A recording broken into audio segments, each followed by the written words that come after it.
হযরত মুহাম্মদ একজন দারুণ মানুষ ছিলেন, তিনিও রাসূল ছিলেন। উনি বললেন, আচ্ছা আমি স্বীকার করছি। উনি মারা যাওয়ার পর আমি একটা খুব সুন্দর স্বপ্ন দেখেছিলাম। ৩ জন ইমাম তাকে স্নান করাচ্ছেন আর উনি নূরে পরিপূর্ণ হয়ে আছেন ইনশাআল্লাহ।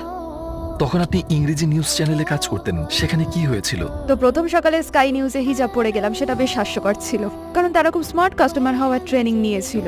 যারা স্টুডিও দিয়ে হেঁটে যেত ওরা তাকিয়ে, আপনি বুঝতে পারছেন, বলতো ওই শাহরুখকে দেখেছো, আর সামনে আসলে হয়তো বলতো কেমন আছে লরেন। মানে আমি জিনিসটা আমার পেছনে হতে দেখেছিলাম। 2 দিন পর একটা কল পাই, লরেন আমরা কিছু জিনিস অদল বদল করছি, আমাদের আর তোমায় দরকার নেই, কেটে দিল। ওরা আর আমাকে নেয়নি, আর কখনো ডাকেও নি। এখন কি স্কাই নিউজে হিজাবিরা আছে? হ্যাঁ মাশাআল্লাহ। এখন কি নিউজে হিজাবি নারী আছে? হ্যাঁ। আপনি কি কখনো কোনো ধর্মান্তরিত হিজাবিকে নিউজে দেখেছেন? একজনের নাম বলুন। এই মেইন স্ট্রিম দুনিয়ার এখন একটা বড় সমস্যা, কারণ আপনি যদি ইসলামকে ধর্ম হিসেবে বেছে নেন, আল্লাহকে আপনার প্রভু হিসেবে, তখন মিডিয়া স্ট্যান্ডার্ডস এর কারণে হয় আপনার নার্ভাস ব্রেকডাউন হবে, না হলে নার্ভাস ব্রেকডাউনই হবে। আমার মনে হয় না এখানে ওরকম কিছু আছে। তারা কিভাবে আপনাকে